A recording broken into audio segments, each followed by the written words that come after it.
students, welcome back again. So, in this part of lecture, which is the concluding part of this topic, that is the universal jurisdiction, and in this part of students lecture, I'm going to discuss with you one case which actually makes you understand the implication and principle of the universal jurisdiction under the international criminal law. Here's the slide. In the the students and the Yerodia case.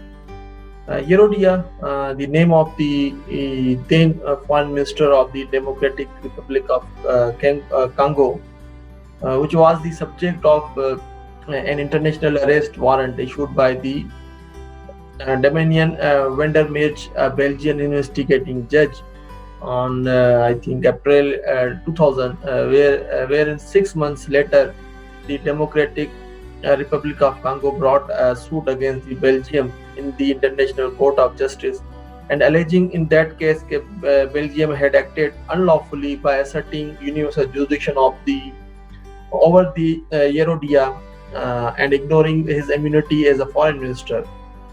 So later in proceedings, the Democratic Republic of the Congo dropped the claim relating to the universal jurisdiction and concerted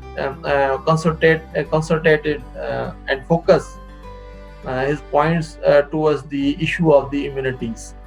Latest students immunities and defense in later stage we will discuss separately in a separate chapter. A separate chapter in detail, and its principles we will discuss in the after the midterm, but on which the International Court of Justice eventually found in its favor due to the Democratic Republic of Congo litigation strategy.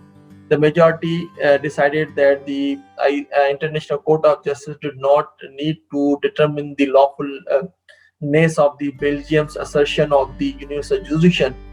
The majority was criticized for this by a number of the judges, including the president of the court, Gilbert, and other judges, and the Belgian ad hoc judge, Christian Van Den, and their critique or telling logically the question of jurisdiction, which proceeds that the immunity, there must be immunity from the something, and also the arguments about the immunity may have been affected by the arguments about universal jurisdiction, in a particular those relating to the jus cogens, and unlike the majority decision, a number of the separate and dissenting opinion dealt with the universal jurisdiction in a detail. In this particular case, they revealed in which they revealed a deeply divided court. In that bench, 4 judges, including President Galbraith and other judges, other 3 judges were opposed to the assertion of the jurisdiction, whereas 6 other judges, including Kuroma and Hijen and other 4 judges, supported it. Supported it at least. And many saw this case as a blow to the universal jurisdiction. It must be noted that the majority of the judges who expressed a view on the matter upheld the universality principle, and only one of the judges questioned the use of universal jurisdiction, where the person is found in the territory of the state asserting jurisdiction. So 3 of the 4 judges who criticized universal jurisdiction appear only to referring to such jurisdiction being asserted in absentia. Only president of that bench appeared hostile to any sort of the universal jurisdiction outside of the treaty regimes. So this is a short summary of this case. I would suggest you may concern with this judgment in detail, and you may access the judgment and read out the all notes, whether in supporting or dissenting. So that will give you a clear picture of what is the universal jurisdiction and how it can be invoked. So thereafter, what are the universal jurisdiction's practical problems? So what are those factors practically you will face? One of the major problem with the undertaking prosecutions on the basis of the universal jurisdiction is that the existence of the jurisdiction per se does not give rise to any obligation on behalf of the territorial or nationality state to assist in any investigation, provide evidence, or extradite suspects. The matter of the cooperation falls to treaty obligations or committee. It is perhaps unsurprising that some of the most successful prosecutions on the basis of the universal jurisdiction, the Belgian prosecution of the Buter 4, the Neo-Tensi case in the Switzerland, and UK prosecutions of the Afghan warlords, I think Faryadi Zardad, and Nazi war criminals Anthony, occurred with the concurrence, if not the support, of the territorial states. So those states permitted investigation and on-site visits, as well as providing witnesses to testify in forum state. Although in the some prosecutions on the basis of the universal jurisdiction, witnesses are found in the forum state among the refugee community. The availability of the evidence, both human and physical, cannot be presumed. A number of cases based on the universal jurisdiction have failed to achieve the standard of proof for a criminal conviction.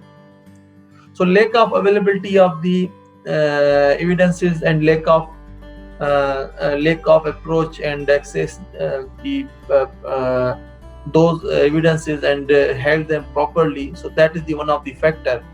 So translation difficulties, as well as difficulties of appraising the credibility of the witnesses testifying through the interpretation and from different cultural backgrounds, make the appraisal of witnesses evidence are very difficult.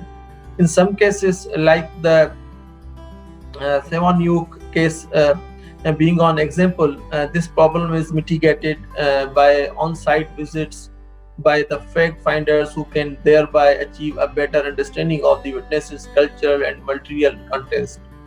So these are the practical difficulties and problems which actually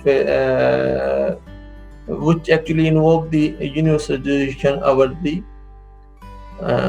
internationally, if any crime which come in that ambit.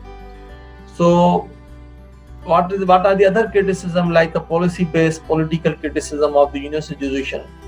There have been a number of arguments of policy brought against the universal jurisdiction, which are varying persuasiveness. The first of these is that prosecutions on the basis of the universal jurisdiction may upset the balance struck between the prosecution and amnesty in an emerging democracy where amnesties have been used. These critiques have more purchase when applied to the processes such as South Africa, and then when compared to the General Pinchot self-granted immunity. On the other hand, international crimes are not simply the concern of one state alone. It is a crime against humanity, genocide, and probably war crimes violate obligations. Therefore, all states have some form of the interest in the response to such offenses. From a purely legal point of view, domestic amnesty legislation does not bind any other state, and the problem is again not one unique to universal jurisdiction. The practical ability of more powerful nations both to assert jurisdiction beyond their borders, and the ability of such states to pressure other countries into leaving their nationals alone, has led to claim that universal jurisdiction can be selective in its application. As a president, Guillaume argued in Yerodia, to support universal jurisdiction would be to encourage the arbitrary for the purpose of the powerful purportedly acting for an ill-defined international community. This argument frequently takes on a neo-colonial twist, as in Judge Rasik's opinion in the same case which we have discussed earlier, Yerodia, is not without reason that the parties before the court have discussed the questions of how certain European countries would react if a judge from the Congo had indicted their officials for a crime supposedly committed on their orders in Africa. As this court shows, however, this would apply in a relation to territorial jurisdiction in a similar manner to the universal jurisdiction. Judge ad hoc Bulla Bulla, however, made the criticism directly on the basis that exercise of universal jurisdiction was a form of neo-colonial intervention by Belgium in its former colony.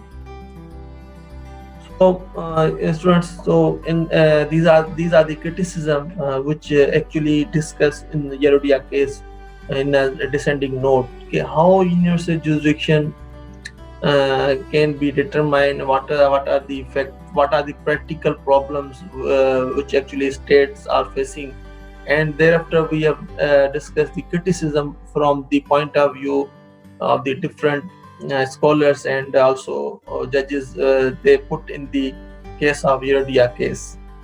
So by discussing these factors, I will also suggest you the list of readings. If you will gone through those readings in a detail, you will understand in a better way, and you are a lot of problems, a lot of questions which are actually emerging in your minds.